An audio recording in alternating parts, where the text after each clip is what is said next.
안녕하세요. 올림교회입니다. 오늘은 요한계시록 4장 특강입니다. 모든 문제는 하나님께 맡기고 기도하는 모습으로 가자는 제목으로 하나님의 말씀을 전하려고 합니다. 요한계시록 4장에 나와 있는 하나님의 위대하심에 대해서 오늘은 하나님 말씀을 나누려고 합니다. 자, 우리 고등학교 배웠던 윤동주의 서시가 있습니다. 이 윤동주의 하늘과 바람과 별과 씨라는 책에 나와 있는 서시입니다. 자, 이 단어들을 보면 우리가 배우지 않았습니까? 하늘, 바람, 별, 씨 모두 다 약간 대조되는 그런 단어들을 가지고 있습니다. 이 단어들을 가지고 있는데 하늘, 바람, 별과 씨. 자, 대조되는 단어들을 통해서 윤동주가 말하고자 하는 건 뭐냐면 당시의 일제강점기였습니다. 한국 조선인들에게 희망이 없었습니다. 조선인들은 하나님이 독립운동을 하지 않으면 거의 연애를 하거나 아니면 거의 자포자기하거나 아니면 교회를 열심히 다니는 일도 있었다라는 겁니다. 그러나 신사참배로 인해서 교회 일도 쉽지 않았습니다. 윤동주도 신사참배에 걸려있는 사람 중에 하나였습니다. 자, 시를 보면 죽는 날까지 하늘을 우러러 한 점 부끄러움 없기를. 정말 깨끗하게 살고 싶었던 것 같습니다. 한 점 부끄러움 없기를. 입새. 그러나 그런 의지는 한 점 부끄러움 없게 살기는 의지는 바람에 의해서 흔들린다라는 겁니다. 그러니까 연약하다라는 겁니다. 우리의 마음, 우리의 모습 같지 않습니까? 연약한 신앙인. 항상 인간은 연약하다라는 느낌이 들 정도입니다. 뭐 자연재해가 일어나도 너무 연약하고 사건 사고가 많이 일어나기도 하고요. 쉽게 탐욕이나 욕심이나 이런 거에 넘어가기도 합니다. 그런 연약한 마음. 별을 노래하는 마음으로 모든 죽어가는 것. 저는 이 고등학교 때 모두 죽어가는 것을 사랑해야 돼. 정말 이해가 안 되는 문구였습니다. 모든 죽어가는 것을 사랑해야 돼.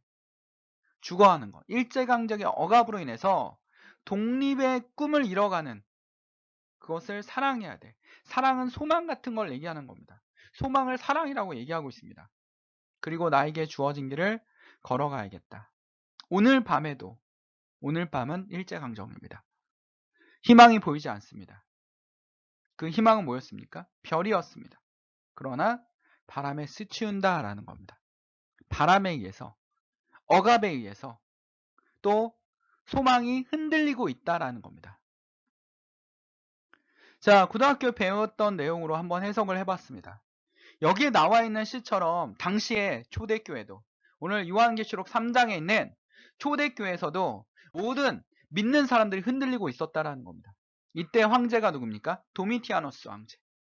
황제 숭배 사상을 강조하는 영광과 존귀가 누구냐면 바로 나 도미티아누스 황제다. 나를 믿지 않는 자는 모두 다 화형에 처하겠다라는 겁니다. 모든 종교들이 심지어는 유대교까지 이 황제와 협의했습니다. 상의했습니다. 그러나 오직 개신교는 협의하지 않았습니다. 그리스도교는 오직 개신교가 아니죠. 그리스도교는 오직 황제와 협의하지 않았습니다. 타협하지 않았습니다. 비타협했습니다. 그때 교회들의 모습은 어땠습니까? 힘들었습니다. 사자한테 막 끌려가서 찢기고 화형을 당하고 예수를 배반만 한다면 살려준다 하는데 끝까지 예수를 믿는다 했던 이 초대교회 성도들의 믿음, 그 믿음에 하나님께서 일곱 교회를 향해서 말씀하고 계시지 않았습니까? 2일 후에 앞에 나와 있는 일곱 교회에 편지를 보낸 이유가 아닙니다.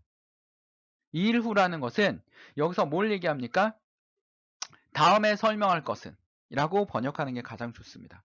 다음에 설명할 것은 계시록 1장과 19절을 이어서 오히려 2장과 3장에 이어서 하는 것이 아니라 계시록 1장과 19절에 이어서 내가 보니 하늘에 열린 문이 있는데 하늘에 열린 문이라고 되어 있습니다. 하늘에 열린 문. 자, 예수님께서 세례를 받을 때 하늘이 열리고 하나님께서 임재하는 겁니다. 너희 가운데 하나님께서 임재하고 계시다라는 겁니다. 쉽게 말하면 다음에 설명할 것은 내가 보니 하나님께서 우리 가운데 임재하시는데 내가 들은 바 처음에는 내가 말하던 나팔 소리 같은 음성이 가로되 이리 올라오라. 방향을 얘기하기보다는 하나님의 계시로 돌아와라. 들어오라. 하나님의 예배 안으로 들어와라. 하나님 안으로 들어와라 라고 말씀하고 계시는 것 같습니다. 이후에 마땅히 될 일을 내게 보이리라 하시더라. 하나님 안에 거한다면 하나님의 될 일을 볼 수 있다라는 겁니다.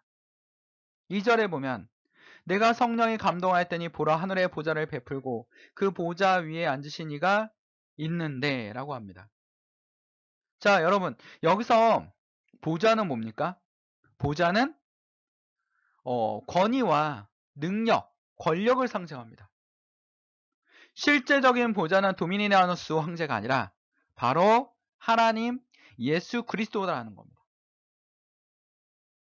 그 보좌에 앉은 사람은 황제가 아니다. 로마의 황제가 아니다. 로마는 지나갈 뿐이다 라는 겁니다. 역사는 지나가지 않습니까?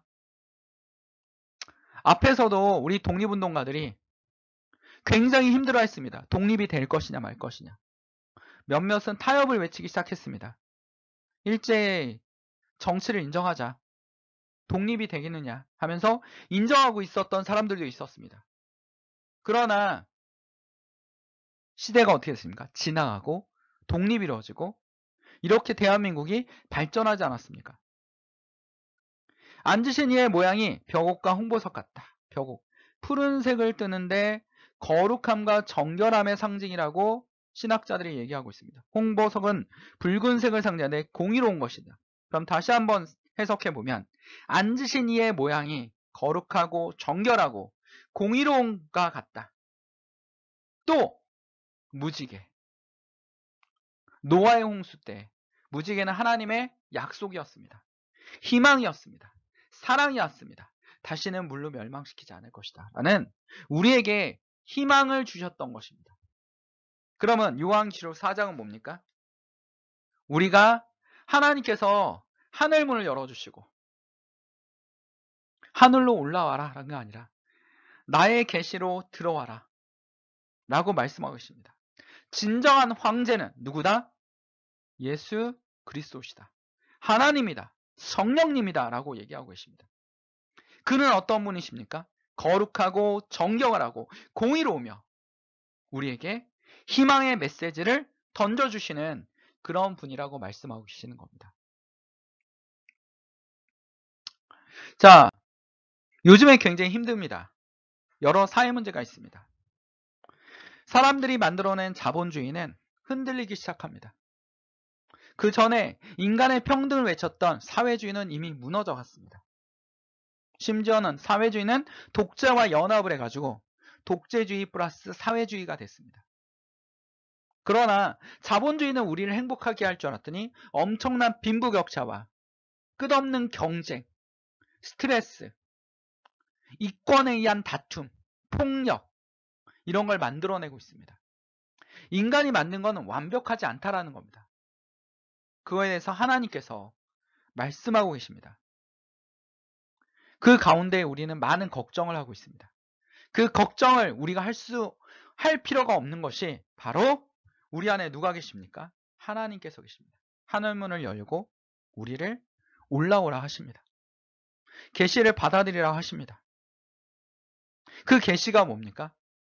여기에 4절에 보면 또 보좌에 들려 24 보좌들이 있고 그 보좌 위에 24 장로들이 흰 옷을 입고 머리에 금 면류관을 쓰고 앉았더라. 24 장로, 금 면류관, 흰 옷. 저는 여기서 24 장로들을 승리한 그리스도인이라고 해석하고 싶습니다. 보좌는 뭐였습니까? 통치 경영. 누가 통치하는 자입니까? 하나님. 그리고 그리스도인들은 24장로는 그리스도인인데 승리한 그리스도인, 예수 그리스도를 통해서 거듭난 그리스도인들입니다. 그들이 무엇을 입었습니까? 흰옷. 당시 로마 시대 때 포로로 잡힌 사람들이 있는데 그들과 함께 전쟁에 승리하면 포로였던 사람들, 흰 옷 입은 사람들이 포로거든요.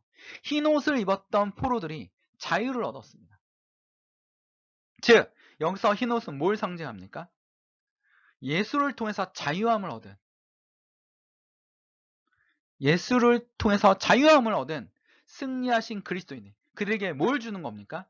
하나님의 영광에 참여할 수 있는 그 면류관을 주는 것입니다. 그럼 4절 다시 한번 보면 또 보좌에 들려있는 24 보좌들이 있고 이 보좌는 뭡니까? 통치와 경영, 위엄을 얘기합니다. 이 통치는 누가 하는 겁니까? 하나님이 통치하는 위에 그리스도인들이 자유함을 얻어 하나님의 영광에 참여할 수 있었더라라는 겁니다.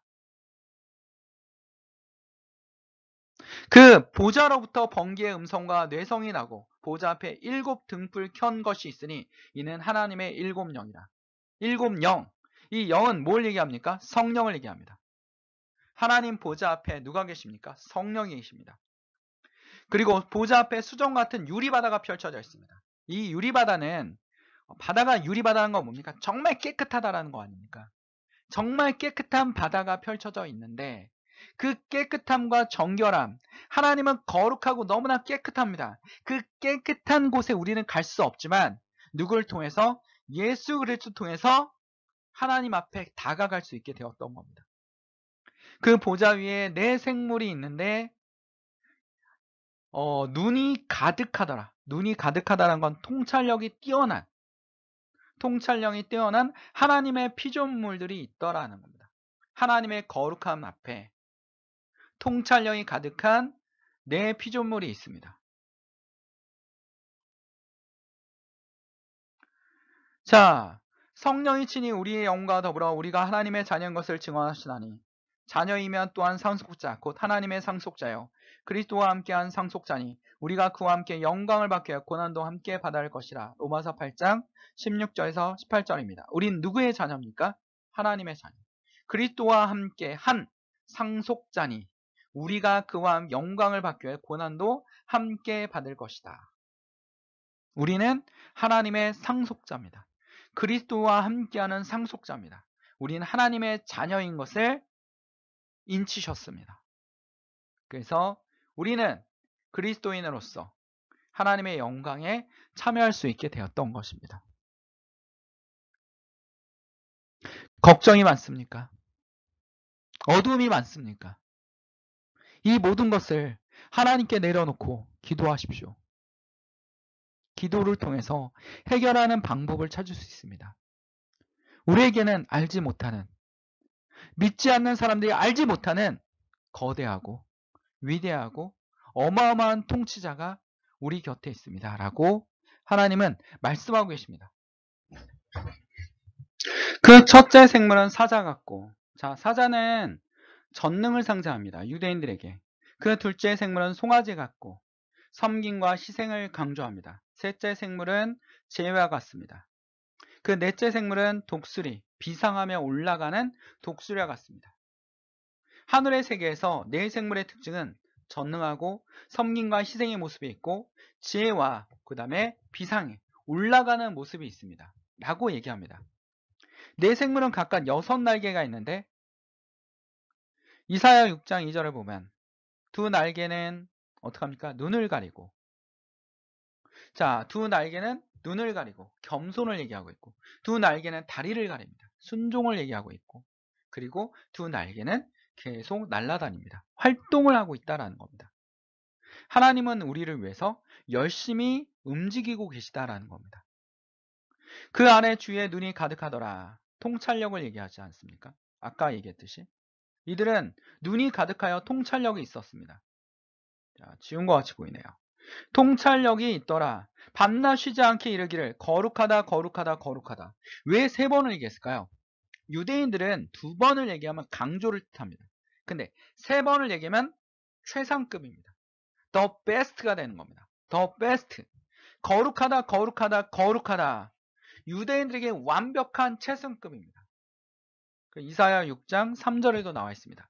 하나님은 곧 전능하시니요 너무나 완벽하시고 이런 완벽하신 분이 여러분들과 함께 있습니다. 이 지금 고난에 핍박에 죽음 앞에 하나님 앞에 초대교회를 핍박하는 거대한 황제, 그도 하나님의 지배 아래 있는 사람입니다. 그 위대하신 하나님이 여러분과 함께하고 계시다고 요한은 초대교회 성도들에게 강력하게 전하고 있는 겁니다. 흔들리지 마십시오. 흔들리지 말라고 얘기하고 있습니다. 왜냐하면 마지막에 보면 고통에서 번한 찬미하는 성도를 얘기하고 있는 겁니다. 자, 9절에 보면 그 생물들이 영광과 존귀와 감사를 보좌 앞에 앉으사 세세토록 사시는 이에게 돌릴 때, 생물들이 하나님께 존귀와 감사를 보좌에게 세세토록 사시는 이에게 돌립니다. 그리고 10절에 24장로들이 보좌 앉으신 이 앞에 엎드려 세세토록 사시는 이에게 경배하고 자기의 면류관을 보좌 앞에 던지며 가로되. 이 면류관을 던진다는 건 뭡니까? 복종과 항복을 뜻합니다. 지금 예배를 드리고 있는 겁니다. 하나님을 찬양하고 있는 겁니다. 11절 우리 주 하나님이여 영광과 존귀와 능력을 받으신 것이 합당하오니. 이것에 놀라움이다. 주께서 만물을 지으신지라. 이 모든 우주의 질서와 만물의 원리와 이 모든 것을 다 만들었습니다. 요한은 요한복음에도 이걸 강조합니다. 태초에 말씀이 계시니. 이 말씀 뭡니까? 로고스. 로고스는 당시에 엄청난 철학적 사상입니다. 그 사상은 뭡니까? 로고스는 우주의 이성입니다. 우주의 원리에 의해서 움직이고 있습니다. 모든 자연은 질서와 조화를 통해서 이루어내고 있습니다. 모든 동물뿐 아니라 무생물, 그 다음에 식물, 그 다음에 뭡니까? 모든 생명체들. 모두 다 원리에서 움직이고 있는 겁니다. 만물의 주의 뜻대로 있었고 그 지심을 받았나이다 하더라. 받았는데도 불구하고 인간만 자연의 원리를 어긋나고 하나님의 원리에 어긋나서 밖으로 새고 있습니다. 근데 하나님이 그들을 위해서 예수 그리스도를 보내주셔서 예수 그리스도를 그들의 복음 앞에 끌어오신 겁니다. 예수 그리스도가 우리를 그 복음 앞에 끌어오신 겁니다.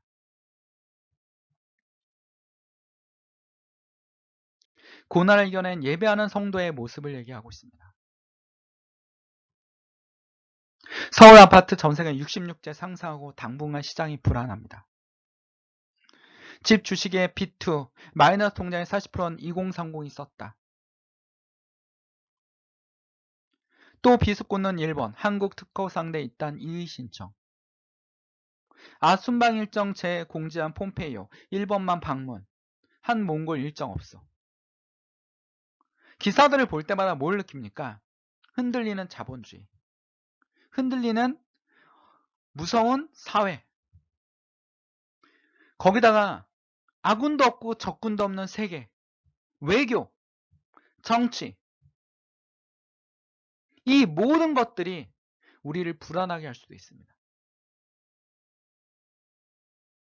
이 모든 것을 내려놓고 하나님께 기도하십시오. 하나님께 맡기십시오. 어떤 하나님입니까? 사도 요한이 말씀하고 계신 위대하고 영광스럽고 존귀하신 하나님 앞에 모든 것을 맡길 때 어떻게 됩니까? 우리는 이 문제를 해결할 수 있습니다. 우리 주 하나님의 영광과 존귀한 능력을 받으신 것이 합당하오니 주께서 만물을 지으신지라 만물이 주의 뜻대로 있었고 또 지으심을 받았나이다 하더라. 이 말을 꼭 기억합시다. 모든 만물은 하나님께서 만드시고 그 크신 하나님을 위해서 우리는 시와 찬미와 영광과 존귀와를 돌려드려야 할 것입니다. 기도하겠습니다. 사랑하는 충만하신 하나님 아버지, 오늘 하나님의 말씀을 통해서 하나님의 위대하심과 영광과 존귀와 보좌의 권력을 통해서 이 땅의 모든 권세자들 하나님 아래에 있고 모든 권력자들이 하나님의 통치 아래에 있습니다. 모든 자연의 원리가 하나님의 질서에 의해서 하나님의 말씀에 의해서 움직이고 있습니다. 그 위대하신 하나님을 믿고 우리는 하나님께 기도하는 그런 습관을 가지게 하셔 주시옵소서. 우리의 문제를 내려놓게 하시옵소서. 우리가 해결할 수 있는 문제가 아닙니다. 하나님만이 해결할 수 있습니다. 우리 심령이 가난합니까? 우리 심령을 치료하여 주시옵소서. 우리가 사단의 유혹에 쉽게 넘어가는 연약한 것은 하나님께서 알고 있습니다. 이겨낼 수 있는, 이미 이겨노라고 말씀하신 예수 그리스도의 품에서 걸어갈 수 있도록 주님 도와주시옵소서. 이 모든 것을 주님께 맡기옵니다. 아픈 사람이 있습니까? 치료함을 주시옵소서. 아버지 하나님, 경제적 어려움이 있습니까? 어려움을 극복할 수 있는 지혜를 주시옵소서. 우리에게 이 모든 문제를 해결할 수 있는, 하나님 앞에 기도할 수 있는 능력을 더하여 주시옵소서. 이 모든 것을 주님께 맡기오며 예수 그리스도 이름으로 기도드립니다. 아멘. 하나님께 영광의 박수를 올립시다.